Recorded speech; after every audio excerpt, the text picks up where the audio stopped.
हमारी कहानी है आधा फूल और गायब हाथी। ये कहानी है बदलीपुर गांव में।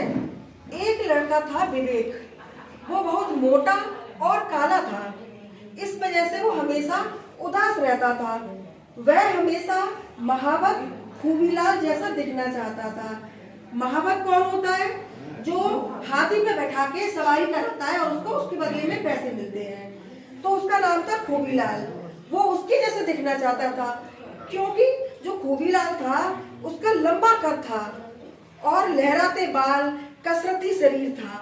खूबीलाल जो था वो हाथी को चराने के लिए विवेक के खेत में छोड़कर आता था। एक दिन क्या हुआ, खूबीलाल गया तो विवेक खेत पर बैठा हुआ था। तो वो कहता है, ए हाथी मेरे हाथी को चराना। तो जो विवेक था, जो मोटा था, काला था, उसको बहुत बुरा लगा। उसने हाथी शब्द सुनकर बहुत बुरा लगा उसको, और वो क्योंकि वो अपनी तुलना हमेशा खूबीलाल से करके और ज्यादा उदास रहने लगा। एक दिन क्या होता है कि खूबीलाल का जो हाथी होता है वो गायब हो जाता है। तो वो क्या करता है, रोता रोता जो गांव में, जो बदलीपुर गांव में टीम थी आधा फूल, उसके पास जाता है। वो क्या करती है, टीम जासूसी टीम है। जो गांव की जो समस्याएं हैं उनको वो तीन लोग हैं उस टीम में। एक है किट्टी जो 16 साल की है और 11वीं कक्षा में पढ़ती है।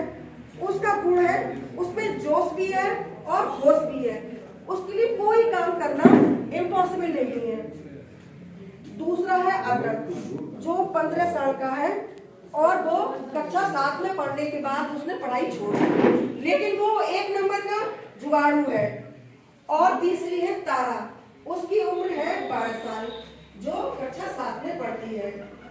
उसको बहुत जानकारी है, उसको सब लोग जल्दी मिलती किताब कहते हैं।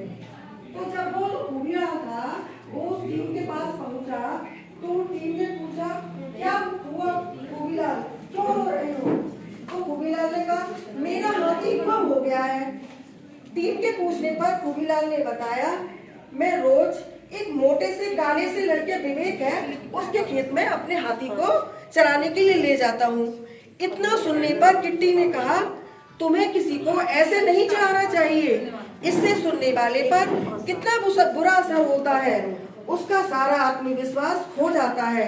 इसलिए भूलकर भी आगे किसी को भी ऐसे मत चढ़ाना।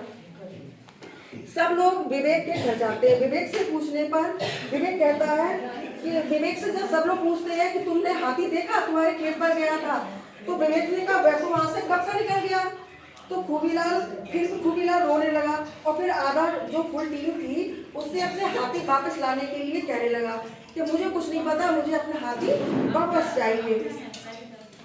तो जो वो था, जो वो थी तारा थी जो 3 नंबर की थी, उसने कहा, मुझे पता है तुम्हारा हाथी किसके पास है।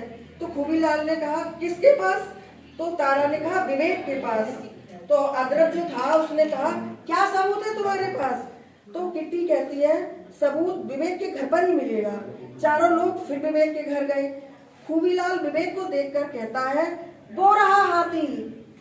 जो विवेक घर पर बैठा हुआ था उसको उसने दोबारा से फिर यही कहा, वो रहा हाथी। अदरक खूबीलाल को टोकता है और कहता है, उसका नाम हाथी नहीं विवेक है।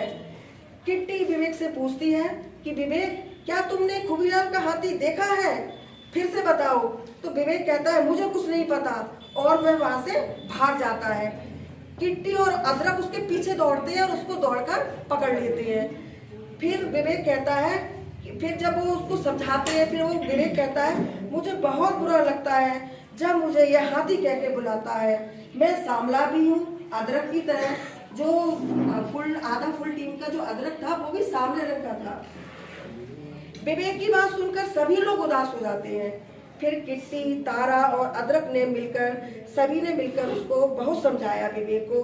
तब विवेक ने बताया कि उसका हाथी गन्ने के खेत में बड़े से ढेर के पीछे है। तो इस कहानी से हमें क्या शिक्षा मिलती है कि हमें अपनी तुलना रंग रूप कदकाठी से नहीं बल्कि अपने व्यक्तित्व से करना चाहिए। हमें अपने गुणों पर ध्यान देना चाहिए क्योंकि वे हमें अनोखा और अलग बनाते हैं। Thank you.